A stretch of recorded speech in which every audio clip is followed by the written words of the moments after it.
Hey, this is Robert, and yeah, today we're gonna be doing another interview on a. Yeah, I know that today is kind of pretty heavy for all of us, but for the most part, yeah, it.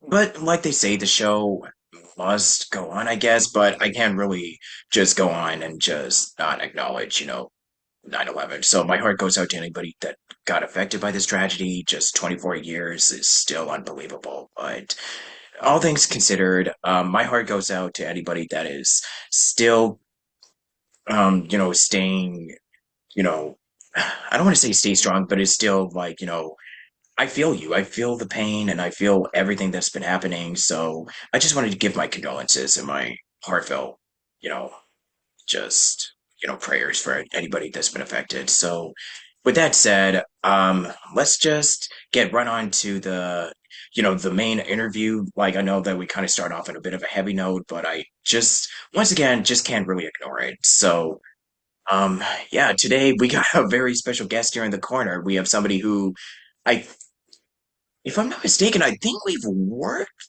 once, if I'm not mistaken. Yeah, it was on that one I can't even remember the name of it. It just came out in the last couple of months, that one comic dub? Oh, blindfold, that's what it was. Yeah. Yeah. Yeah, so yeah, we got to work. Yeah, I'm surprised that it was only that one time, but regardless, this is Ryan. Thank you so much for joining me today. And how's it going, my good sir? It's good to be here. Thank you. Not too bad. It's my day off, so no work today. I got to sleep in.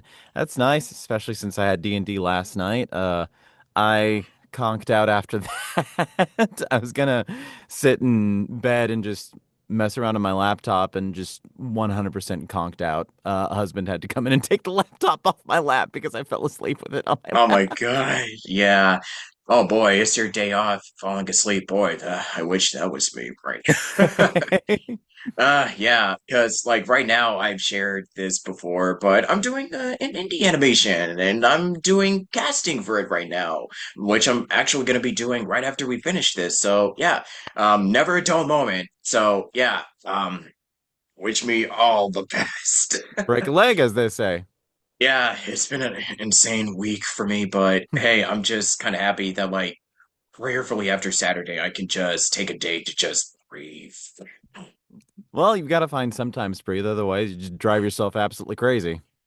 Yeah, for sure. And sometimes it's just really nice. Like, and not to go back into the whole, like, real world stuff, it's nice to stay informed of what's going on. But at the same time, it's like, okay, I just need to just turn off my brain and just do Yeah, video just games or just play Final Fantasy or something like that. yeah, just Yeah, disconnect from all the shit. just disconnect from everything. Yeah.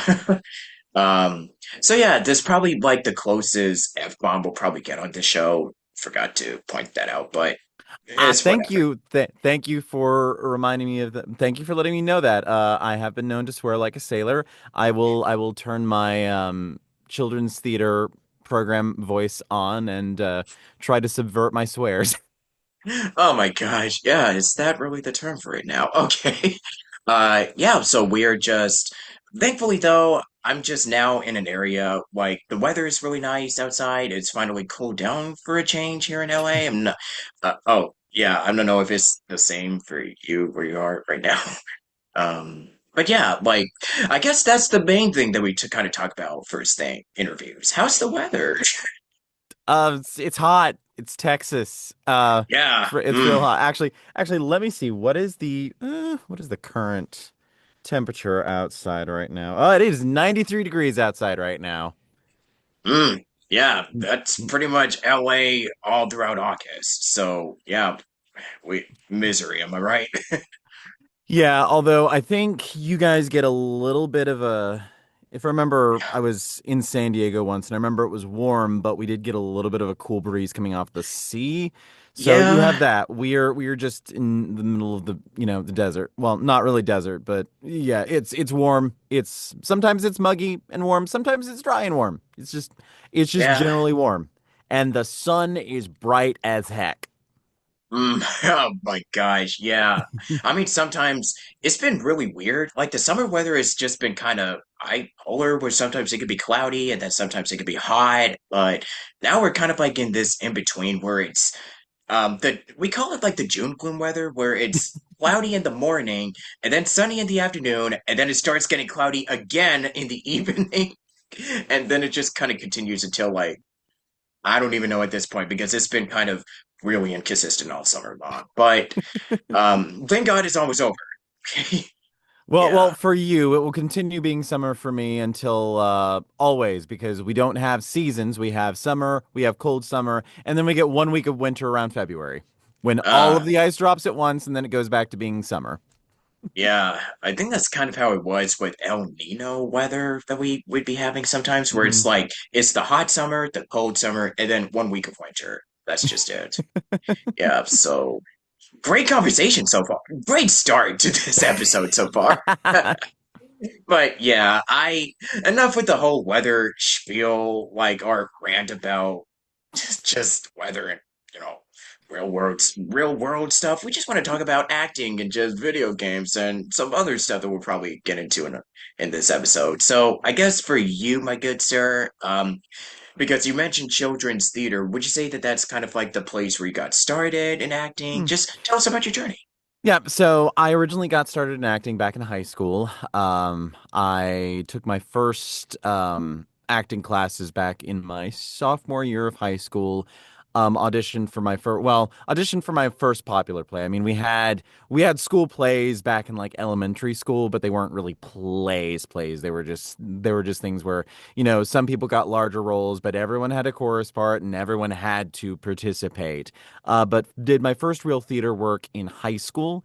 The play I did back then, no one's ever heard of it. It's called The Happiest Millionaire. It's a comedy. You've never heard of it. I've never heard of it before then. No one will have ever heard of it other than like there was a really obscure Disney version of the play that was turned into a musical. Um, but that was it. Did high school throughout high school. Of course, I did high school throughout high school. That's what high school is. I did theater all through high school, or did theater classes. The one kind of sad thing about my high school is that they did one musical every other year. So because I didn't audition my freshman year for Oklahoma, I only got to do one musical, and that was Seven Brides for Seven Brothers. We did Our Town for our senior year show, and we also did one acts and things during the we did one acts and things during the spring during sort of Valentine's Day dessert theater, and then we also did what are called forensics. Now, forensics is not when I'm talking about the forensics in this context, it's not like CSI crime scene stuff. It is a specific term for like theater competitions where you have, there's a whole section for debate, and they were arguably separate from the rest of us. But there were also things like duet scenes where you did duet scenes with people, storytelling where you were a one man, where you by yourself did sort of this storytelling based on a children's story, did all of the characters, all of that physical acting. High die, humorous interpretation, dramatic interpretation, where you were a one person doing both of the characters in a scene, and it was, either a humorous scene or a dramatic scene, poetry, all of that stuff. Did that all through of high school, and then did my bachelor's of the arts in theater arts at Hendrix College in Conway, Arkansas, where it was a fairly holistic thing. It wasn't just act. We did take acting classes, but overall, it was a holistic. You will learn how to do a little bit of everything. You'll do acting, you'll do directing, you'll do some costume stuff. The costume class is how I'm able to, if my suit jacket buttons pop off, I know how to sew those back on because of my costuming class. Set design, set construction. And of course, we also did shows. There were always three shows every year. There was the fall show, the spring show, and the final show, which was always done by the senior theater class. And similarly, they did musicals once every 3 years. And I think this is partially because musicals are overall, due to the rights being more expensive to put on. So we only did one musical while I was there. It was called The Hot Mikado. It was a jazz version of Gilbert and Sullivan's The Mikado, and it was great. I love doing it. Um, and the one show was always more classical. So there would always be one that's either Shakespeare, Jacobean tragedy, Greek works. We did Shakespeare's Cymbeline. We did the Eumenides, which is the story of Orestes dealing with the fallout of killing his mother. We did, oh God, what was the other one?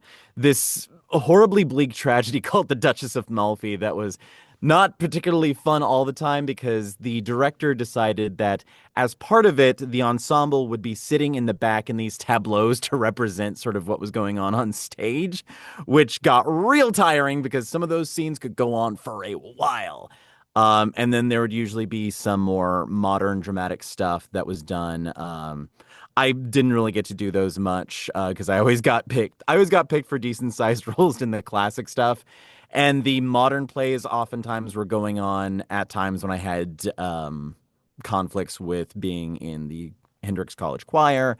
Got my bachelor's degree there. Went back to my hometown. I was in community theater for a while and actually worked at the community theater. I was I was kind of a jack of all trades. I did admin work, I did box office work, I did publicity work.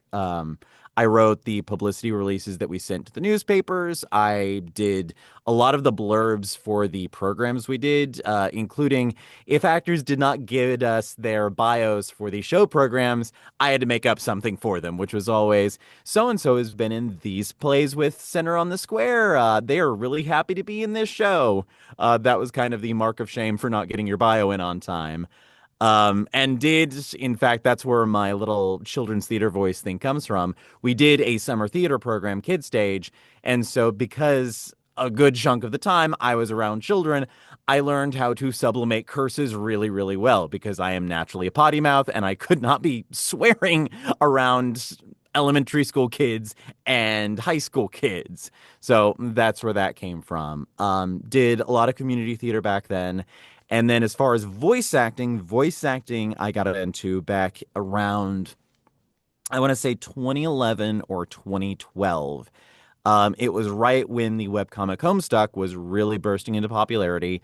I had gone to a convention and cosplayed as a character from there and went onto the webcomic forums to see if I could find any pictures from the cosplay meetup. And there were just some auditions for this Homestuck voice acting troupe. I auditioned, I got cast in that. And I had always been somewhat interested in voice acting over stage acting because stage acting, you're very limited as far as what your appearance is. And I have these very innocent looks. So everyone always wanted to cast me as heroes, and I'm like, no, I want to be villains. Villains have more fun. Um, but voice act, but which is why I wanted to go in voice acting, and that was kind of my end there. I've been active in fan work ever since. Since then, I of course branched out into visual novels. I've done little bits and pieces of anime. I've done little bits and pieces of indie animation. I've done little bits and pieces of everything. At this moment, I'm probably the most active in audio dramas to a certain extent, but I'm kind of I'm a little bit everywhere. Yeah, thank you for answering a lot of my questions. I think that concludes this. I'm kidding. Yeah, but I just really think that it's so just going back to the musical theater stuff and Mhm. just having to put on like you just can't swear around the kids and stuff like that. Mhm. Mhm. Okay, so I forget what show. I mean, it's kind of like this one SpongeBob episode where the swears just kind of get replaced with like dolphin sounds. Dolphin So every time noises. dolphin noises, so and like every time somebody would swear, it's just like just try to mimic the dolphin sounds. It's like what a load of yeah, that's kind of something that is kind of like an in joke because we used to do like choir and do like plays and improv sketches and stuff. And then it's like Mm. when somebody, and we had this one kid that is like a really bad sailor mouth. So we were just like, oh, if every time you swear, you have to substitute it with dolphin sounds or just do that swear jar like, yeah, exactly. We just have to make those sounds every time somebody is like, instead of like, just to discipline us, like, as a way. So this was something that we had to do just to prevent us from, like, doing the slip ups. Otherwise, uh-oh. You know that thing in school where it's like, well, come into my office, I'm calling your parents. Ooh. Yeah. Ah, those were the days. Yeah, it's like, don't get in trouble, otherwise, mom and dad are gonna be very mad. They'll just take you away and just remove remove those dessert privileges that you tried. My God. But yeah, that kind of took me back on a blast to the past. But yeah, I'm just really glad that musical theater was a lot of fun. And then, when you did voice acting, and speaking of another blast from the past, online message forums.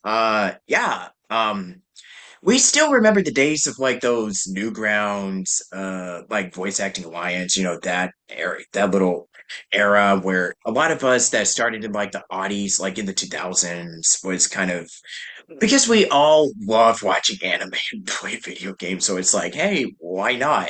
It really was a lot different back then than how it is right now because, well, a lot of people are just now getting into it, and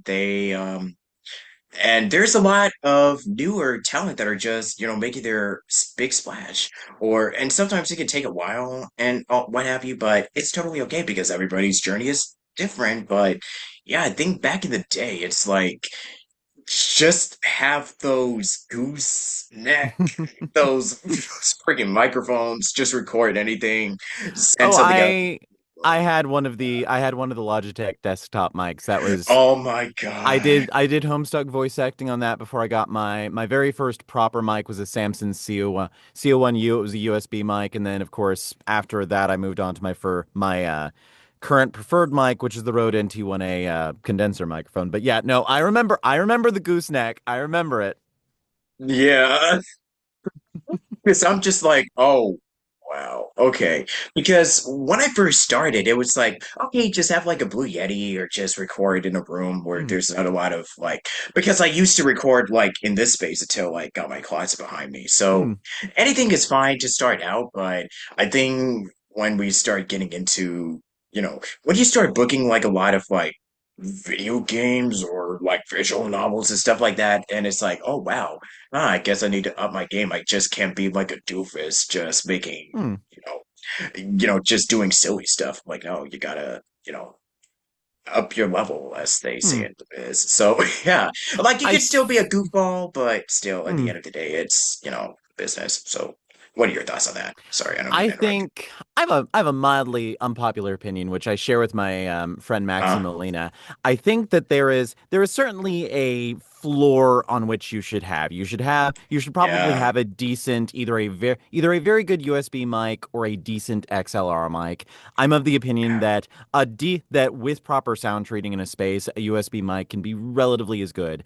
I think yeah, that in I don't want to make a distinction between professional and indie, but I guess the easier way of saying this is between studio and indie and sort of smaller indie productions.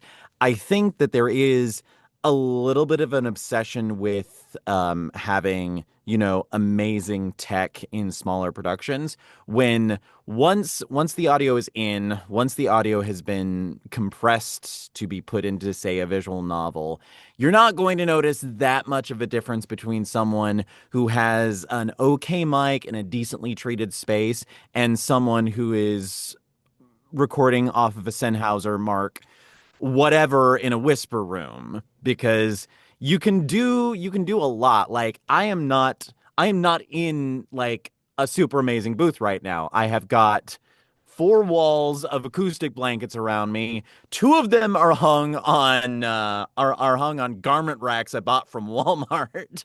The other are nailed to a wall on top of a layer of Oralex foam, and I've got pillows for bass traps. Like this did not cost me a whole lot of money. I think the most expensive things in here are really the acoustic blankets, the microphone, and the interface. Because the microphone is about $200, the interface is about $200. And I suppose a corollary to that is, and there's not really anything to be done, the mild frustration that if that's to a certain extent, even if you were just like a low level hobbyist, you're expected to have a certain amount of tech, and that tech is expensive and kind of does create this financial roadblock to people getting into this, even if they're not intending to go into it as a full-time profession, even if they're not intending to go into it as someone who wants to eventually do studio work. It is frustrating that the even the hobbyist portion of it is a little bit gated between behind having to, drop $400 on equipment. But that's just me. Oh no, yeah, absolutely. Oh my God, I just bit my You my just did lip. what? I just bit my lip. But yeah, sucks, but I'll be okay. Yeah, we are really doing this today, aren't we? But yeah, it's something that I wanted to say about that.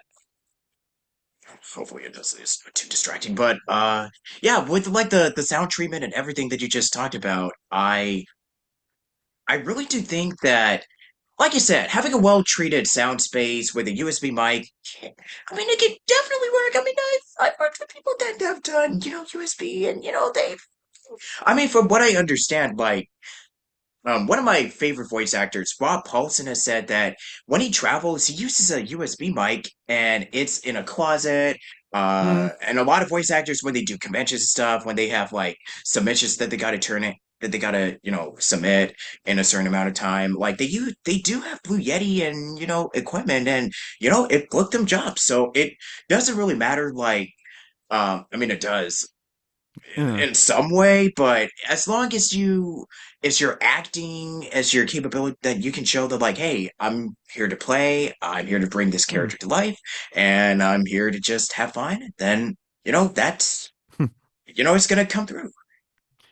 And I do think there are limitations with Yeah, USB mics just in terms of dynamic range. I know that when I went from using a USB mic and even when I went from using a kind of crappy interface to my trusty SSL2 here, there yeah. there are issues with dynamic range. I do feel like with certain lower grade mics, if you have to do any yelling, you're almost crap out of luck.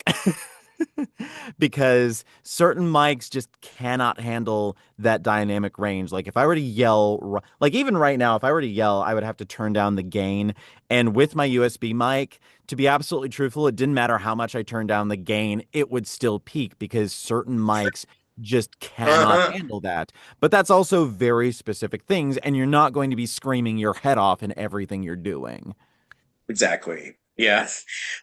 Like, I kid you not, I literally just did an audition yesterday, and one of the lines was, actually, I'm just being very just not super specific, but it's like, yeah, I had to literally do like this big emotional, just fuse popping off type of yell, just, Mhm. and it's very, very, very just, it's not like one of those. I mean, you have to combine so many different emotions, which is, it can kind of be challenging in its own way, but having to combine multi-layered emotions with a yell or a shout or a scream is like, it can be really difficult, but it can also be a lot of fun. The problem with that is you got to make sure that you're doing it at a level where, your mic is picking it up and it's not peaking and there's not like, reverb or anything around you. Mm. So that's kind of the thing too. Oh, and also make sure that it doesn't pick up any, because I'm a physical type of actor, as you can see right here. And it's really hard to do that when you got to be not make too much noise, if that makes sense. Like they want to like definitely be as loud, go big, but don't make too much sound around you, if that makes sense. Oh Yeah, no, it's no, pretty no. weird. I'm Yeah, a quarter Italian. I talk with my hands. I know exactly what you're talking about. I have in for fact sure. ru I mean, I have yeah, in fact yeah. ruined takes by getting too method and hitting my Yes. hitting my desk in the middle of a take and remembering, shh, crap, this is recording. I cannot do that. Whoops. Yeah. Or like if you're like I usually try my so here's how it goes. Like I have my computer out here and I because that way it doesn't like pick up the band from this thing. Hmm. So I just record in here and just leave my laptop out. So it's been working for me for a while. I know it seems really complicated, but trust me, like I think the more that you kind of do it, I think it kind of naturally starts build. Like you build discipline, you kind of build stuff like skills. I mean, like with casting or just audio engineering, stuff like that. Hmm. Yeah. I had to basically and get video myself editing. yeah, I had to get myself at the point where the actual computer is actually like right there outside of the booth, Oh, so okay. that I don't pick up the fan while I've got two monitors in here. I've got the one that right now I've got your face on, hi there, and also where I put my scripts because it's right over the microphone. And then I've Ah, got wow. Okay. my other screen over here on the desk, which has got my keyboard in front of it. It's also where I usually keep my DAW when I'm recording so that I can kind of keep an eye on out of the corner of my eye. Oh, look, am I peeking? Am I not peeking? Okay, cool. I'm not peeking. Thank God I don't have to re-record that. But Yeah. yeah, and that's how I had to do it because I did used to have to bring my laptop in, and it was such a performance because it was also my computer that I do everything else on. So I had to drag it in Yeah. here. I had to hook it up to everything, and that was just such a pain that it made it difficult to actually get into the space to record. But now all I have to do is come in here and wake this computer up, and it's Yeah.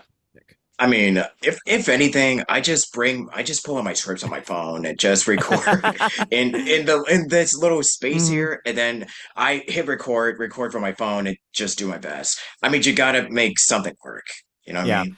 I actually did, before I got all of this, I did have a tablet that I had gotten for a pretty good Black Friday sale that I did use for scripts before I got the dual monitor set up. Now that I have the dual monitor set up, I can't live without it. Yeah. So, what would you say out of your? Oh boy, it's like picking your favorite kids. What are some of the roles that you consider? I mean, I shouldn't even phrase it as like favorites, but what were the ones that you consider to be like the characters and the roles that personally Hmm.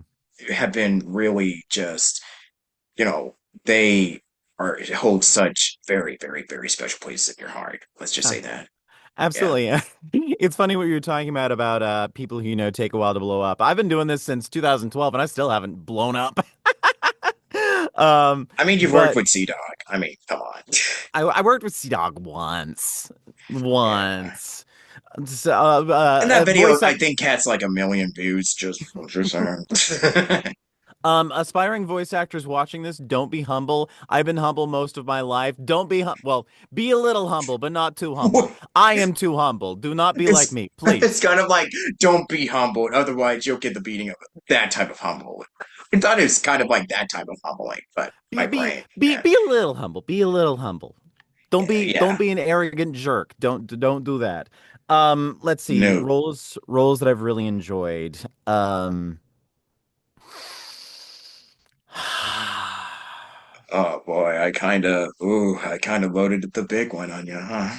Well, now I'm just going back through like 12 13 years of doing this and just thinking. One that I come back to a lot is Linnaeus Glauca in the Boys Love visual novel Chess of Blades.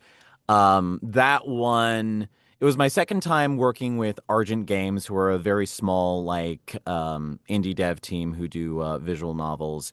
They did that. They did Requiescence, which was their debut. They did heavens. I have completely blanked on the name.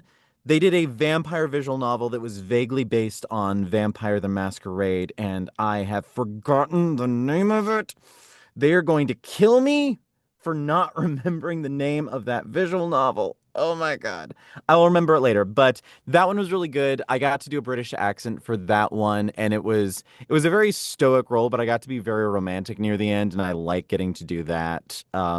And it kind of opened a lot of doors for me, like visual novel wise, because a lot of people who cast me in things after that cast me basically on the strength of them remembering me from that and liking what I did in that. Although it did typecast me as sort of stoic for a really long time. There was one role that no one is aware of. It's Dexter Sullivan. He was a role for a audio play called The Path Down. He was a gay college student who was dealing with basically anxiety and depression. And as someone who struggles with most likely undiagnosed anxiety and depression, one of these days I will get into therapy. That was very personal to me. I really liked doing that. I wish more people knew about it. Um, And I would also say, let's see, what else, what else, what else? It was really fun. It was a small role, but I got to do a couple of very, very minor 1 to 2 line things in an episode of Legend of Galactic Heroes done by Coach's Studio. And that kind of put me on Brittany Lauda's radar, and that was really nice because it was really lovely to work with her, and she still sends me stuff from time to time or sort of mentions my name to people, and I'm eternally grateful to her for that. Um, it wasn't anything major acting, but it was just cool to finally get to do like some ADR work.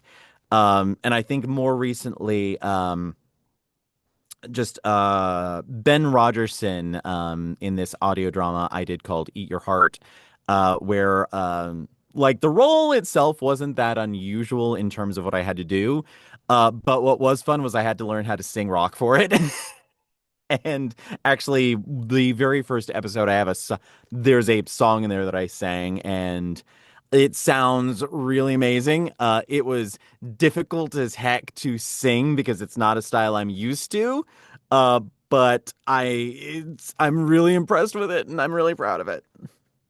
And since you mentioned visual novels and everything in between, I guess to close this out, how would you say that, with your role, with your,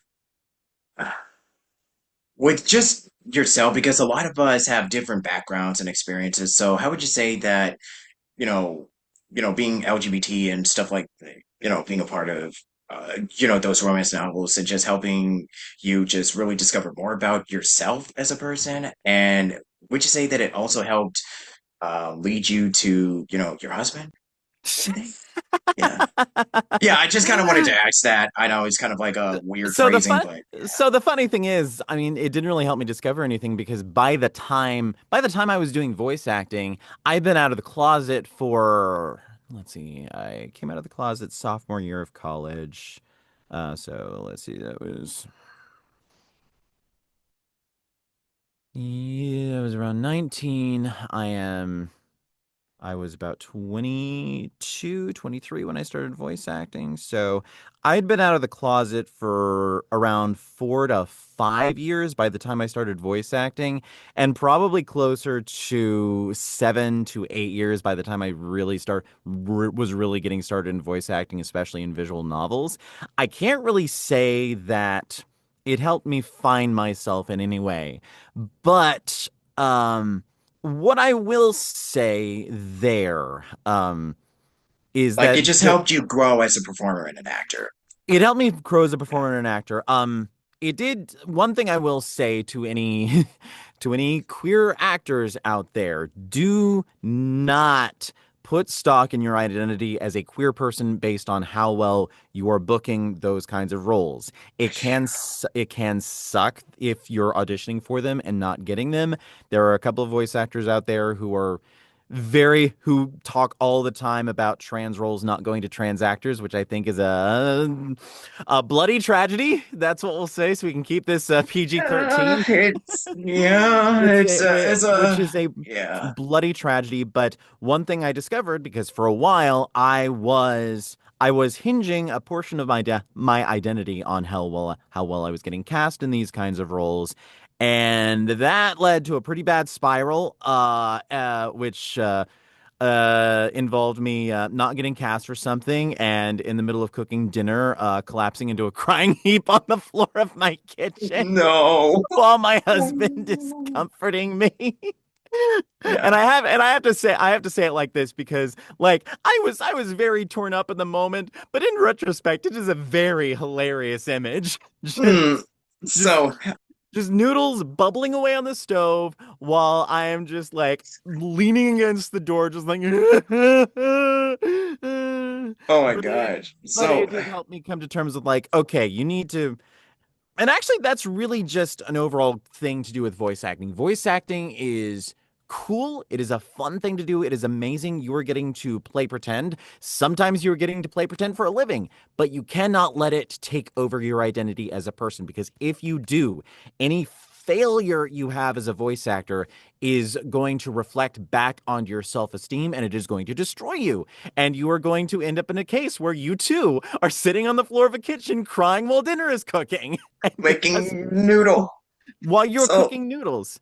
Um, and I will also say that voice acting, I can't really say that it did like connect me to my husband, other than the fact that we met while doing Homestuck voice acting. That is how we met. okay, yeah, that Um, was my next question. Yeah. I was voicing Karkat Thank Ventus. He God was for voice Homestuck. he was voicing Tavros Nitram. We met through that. We became friends.